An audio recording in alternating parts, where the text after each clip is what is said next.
Chapter 27, Reflections, 2024 to 2025. After the child interview occurred, I knew it was game over for Tin Man. Not that I thought he had much of a case to begin with, but it was certainly the nail in the coffin. I was so very proud and tickled to death of Thaddeus for not only seeing the truth, but having the awareness to articulate it. I did complete the 30-page packet from Tin Man's attorney. It was time consuming, and likely that was the whole point. Tin Man wanted to waste my time, or maybe that's how he rolled as an attorney, using the tactic of trying to bury your opponent in paperwork. I guess he forgot I was a writer. You don't want to mess with writers. They know the truth or have it written down somewhere. And wasn't it ironic? The packet was full of questions apparently the Cowardly Lion came up with. What was the point? Because truly, me answering the questions did not make Tin Man look better. The more the judge knew about the facts, the worse it got for him. It was very easy to see how Tin Man's apparent chess moves, all his intentions boomeranged right back to him like instant karma. It was incredible. All his certifications, the outcome was to annoy the judge.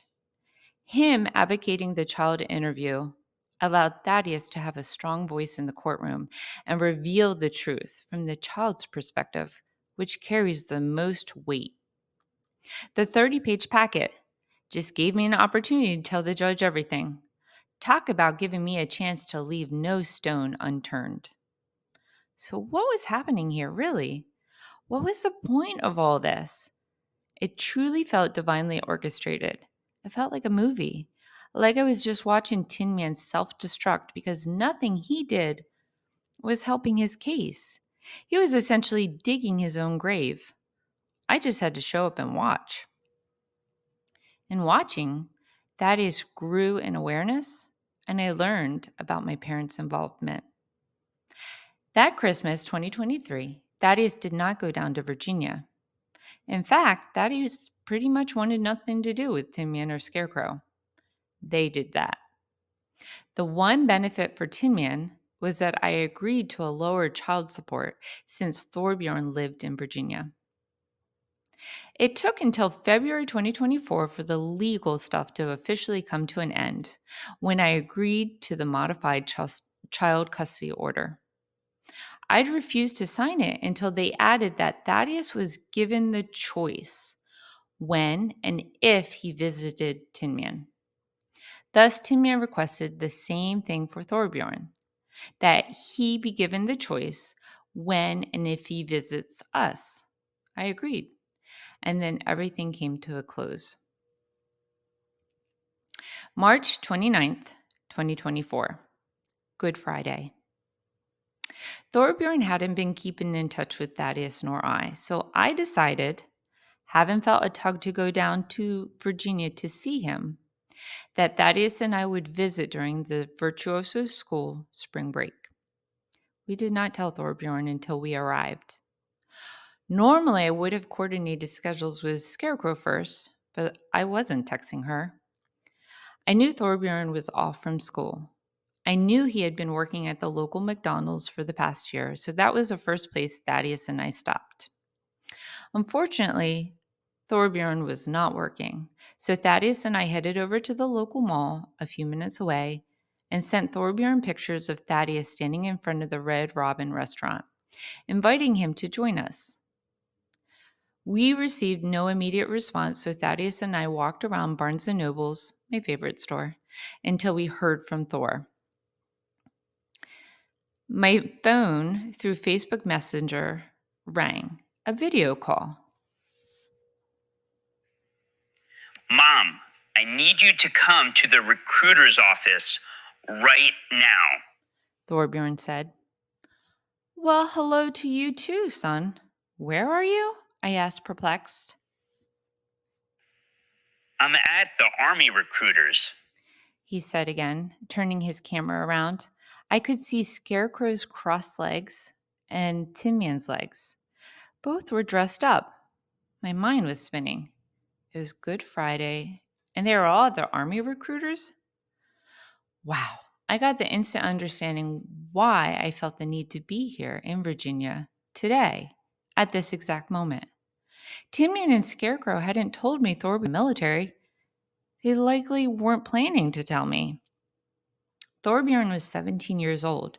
Because he was not yet 18, he needed both his parents to sign for him.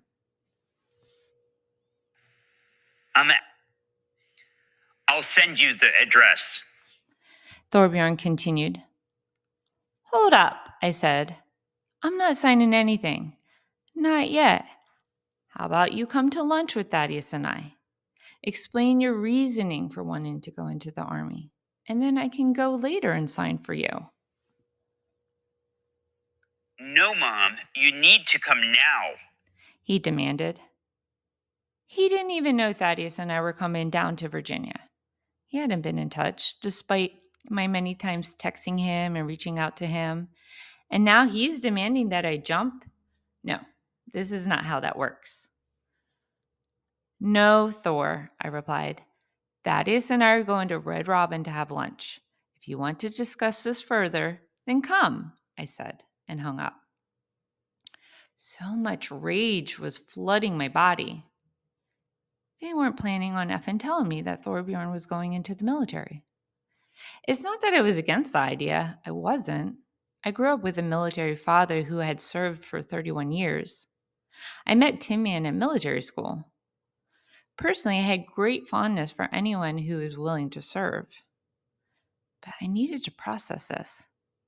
When Scarecrow and I'd been in touch, we had concluded that sending Thorbjorn to college was probably going to be a waste of money. The past few years, he'd attended Votech for machining, and it seemed to be a good fit. Thaddeus, why do you think Thorbjorn is rushing to go into the military now? He hasn't even graduated from high school yet. I don't know, Mom. Thaddeus answered. It doesn't make sense. He has one more year to go. Maybe Dad and Scarecrow are forcing him? Oh, likely everything came to a point? I can see that. I can see Scarecrow losing her shit if Thorbjorn hasn't been doing his work or has been his normal obstinate self. She likely came to a point, a crossroads, where she couldn't take it anymore. And it was interesting to see Scarecrow and Tin Man all dressed up, presenting themselves in the best light possible. I can picture Scarecrow ready to hand Thorbjorn off to the military. Here, you deal with him. You get him to listen. You discipline him.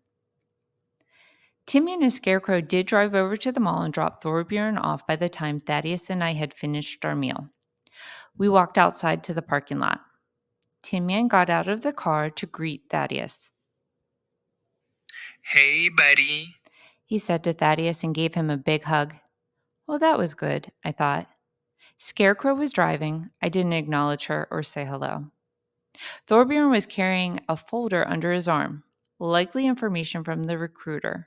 We went back inside the mall, ordered ice cream in the food court, and sat down. So, Thor, tell me what you're thinking, I prompted. Well, I'm going into the National Guard. He said. Okay, so why are you signing up now rather than next year? We're trying to get me into boot camp this summer. He explained. How would you serve during your senior year? I asked. It would only be 1 weekend a month. He answered. I nodded. The energy between us was strange. Thaddeus was happy to be with his big brother, but I could see it was awkward too. Time had passed, and Thaddeus and I were navigating our way to connect with Thor again. Then we drove over to the local park. Thaddeus had brought his push up board, a Christmas present from Jake. It had two handles that could be moved into various positions to work different muscles. For years, Thaddeus had been weight training in a garage where Jake set up a gym and taught Thaddeus various exercises. There was still a slight height difference between Thaddeus and Thor. Beating up Thor has been the great motivator for Thaddeus, not in a mean way.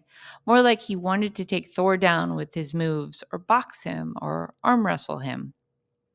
At the park, Thaddeus competed with Thorbjorn on push ups, plank position, 6 inches where they lied on their back and lifted their legs off the ground 6 inches and held in position. That day was significant. I saw how much stronger and fitter Thaddeus had become, how essentially he was surpassing his older brother. All his training, his dedication to working out, and his commitment to Gentleman's Gym was paying off. Thaddeus was going to need a new gold standard to look up to. Afterwards, we drove over to the Army recruiters where I signed for Thorbjorn to enter the military at age 17. The recruiter did not ask for my ID. I was astounded and pointed it out. He just shrugged. I guess the military was hurting for new recruits. That summer, Thaddeus did not go down to Virginia, nor did Thorbjorn come up to Jersey. That was our new reality. Both boys were growing up quickly. I prayed that Thor would start thinking for himself, but I felt he would likely have to move out of Tin Man's house in order to do so. Thaddeus was thriving. He was active, and 5 of the 8 virtuoso students received acceptance letters for that summer's Junior Police Academy. It was Pennsville's first year in hosting this camp, a 1-week camp for middle schoolers to expose them to the various positions within the police force. Thaddeus desired to be a cop. I thought it was an excellent fit. The military would have been good too, but Thaddeus being a type 1 diabetic, he could not join, but he could serve as a police officer. On graduation day from the police academy, Thaddeus was given an award for being the most physically fit. The sergeant in charge of organizing the camp told me via email that when Thaddeus is ready to apply for the police academy at age 18, for me to reach back out to him. He'd put in a good word for Thaddeus. I couldn't be more proud.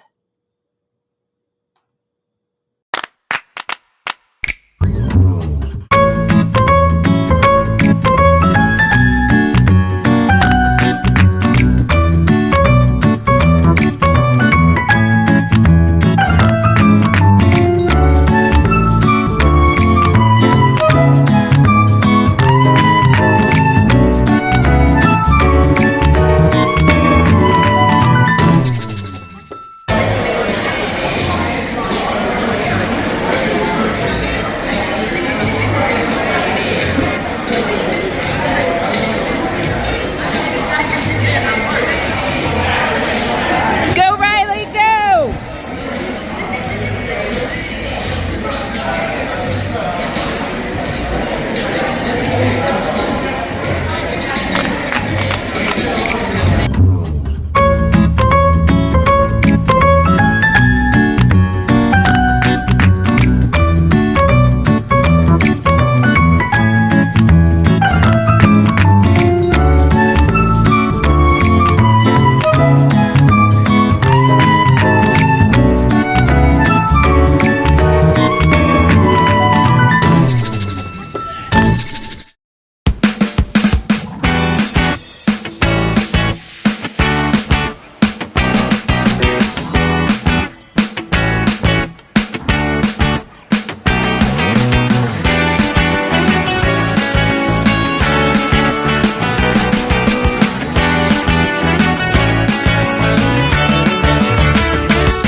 Around the time the legal stuff came to a close, February 2024, my parents started reaching out to Thaddeus to visit him. Thaddeus told me that Mom had texted him that she, quote unquote, hadn't been in touch because she didn't want to get him in trouble. I sighed. Thaddeus, does that make sense to you? He shrugged. Do you see how my mom is not taking accountability for not having been in touch? In fact, she's putting the blame on me, saying you would have been in trouble if she kept in touch. But why would you get punished for something someone else did? I asked him. No idea. He replied. This is her way of blaming me instead of taking accountability for her actions, I repeated. He nodded. All I could do was explain step by step and show him. He was a smart kid. He understood his dad to a T, so I knew he had the ability to see through the manipulation. The following year, in April 2025, Thaddeus and I went down to Virginia to visit and celebrate with Thorbjorn for his impending high school graduation. We'd originally scheduled to attend Thorbjorn's high school graduation ceremony in May, but I was informed by Thaddeus that my parents were planning to go down to Virginia for the ceremony. The last thing I wanted to do was play Big Happy Family with Timian, Scarecrow, and my parents. So Thaddeus and I went down the month prior to visit Thorbjorn by ourselves. Thorbjorn and I did have a bonding moment that weekend. To my surprise, Thorbjorn had a new hobby, writing. He was writing a fantasy novel and talked my ear off about it. I was pleasantly awestruck. I had no idea he liked to write. In fact, I'd been horrified during his middle school years when he would address a teacher via email as, "Yo, teach," spelling his and the teacher's name with lowercase letters, and then using text abbreviations like IDK or LOL. But now apparently he loved to write. Talk about plucking my heartstrings. It was such a blessing. We'd bonded over music for years, and now we could bond over writing. Thorbjorn enjoyed telling me about his story, so he had text in May after our visit. May 2025. When Thorbjorn graduated, Thaddeus and I watched the graduation virtually. With my parents attending, my dad texted me all the pictures he took. That was a moment I had to ask my guides and angels for patience and tolerance. Clearly, my parents didn't understand why Thaddeus and I were not there. Clearly, my dad thought I would love to have dozens of pictures of them with Tin Man and Scarecrow. God help me. June 10th, 2025. Thorbjorn left for boot camp. I'd texted Thorbjorn multiple times on graduation day as well as leading up to him leaving for boot camp, but all my texts went unanswered. Thaddeus did not hear from Thorbjorn either. It was unnerving. During the first week of boot camp, Thaddeus showed me a picture he'd received from Mum of Thorbjorn's new haircut. I saw red. Thorbjorn was in touch with my mom, but not me. It made me so angry and sad. As the summer went on, I wondered how he was doing at boot camp. I knew Thorbjorn likely didn't have time to text me back, but nevertheless, I sent him encouraging messages throughout the summer. And sometimes I would check Timian's Facebook page. I wasn't in touch with him or Scarecrow, and Thorbjorn wasn't replying to my texts. So I was looking for any information about my son. August 2025. I was sitting watching Thaddeus train at Gentleman's Gym. Thaddeus is jiu-jitsu instructor, and the owner of the gym came up to me. You know, Thaddeus is doing better than some of the adults here. He told me. Really? I asked, turning to him. Yes, he's focused. He talks too much, but he listens. If only I could pull out a killer instinct in him, then we'd be good. But I'd rather teach him than someone who is aggressive and does not listen. I nodded in understanding. If he stays the course, I'd be willing to hire him in a few years. Really? I said again. Did you tell Thaddeus that? No, I'm telling you, the parent. You have the most influence to keep him staying on track. I nodded. Thank you for letting me know. That's great, I smiled. August 21st, 2025. I saw on Tin Man's Facebook page that Thorbjorn was graduating from boot camp. I was enraged. No one told me, and I had to find out this way? Thorbjorn had not been in touch all summer, not with Thaddeus or I. It took a lot of praying for grace and forgiveness when I found out about Thorbjorn's graduation. Obviously, Tin Man and Scarecrow didn't have the courtesy to tell me ahead of time about his graduation so Thaddeus and I could be there. And in the Facebook post, I saw that my parents and my sister Christine and her husband comment on the post with, "Congratulations to Thorbjorn." I rolled my eyes. Of course, my parents and Christine were Facebook friends with Tin Man. It was like my birth family had amnesia. They clearly forgot who Tin Man was and everything he'd done to me legally, emotionally, and financially. It was astounding. And talk about a stab in the back from my older sister. I text her letting her know too. Moments like that reconfirmed that disconnecting from my birth family was not only smart, but necessary. I believed I was being shown how similar all their energies were. It was eye-opening. They can have each other, I said to myself. C'est la vie. So, as the story comes to a close, I wanted to share my perspective of what I have learned. First, I believe prior to this lifetime that some of these situations were soul contracts.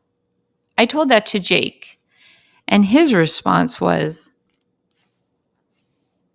If that is true, I would want to punch my higher self in the face. I laughed. I don't think that's how it works, but I get it. There are definitely certain situations I feel I could have done without, like the fear of almost being homeless while pregnant with a 3-year-old. That was a bit much. As a soul, I believe I desired to experience my own empowerment. The thing is, though, in order to experience that, I had to go through disempowerment first. It's part of the process. I'm certainly no longer angry at the individuals who have hurt me, but I don't have much tolerance for them either. I'm spiritually aware that they were playing their role as the protagonists in my life.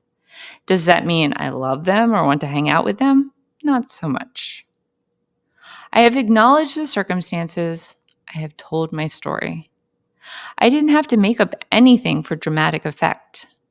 This story was told honestly and authentically.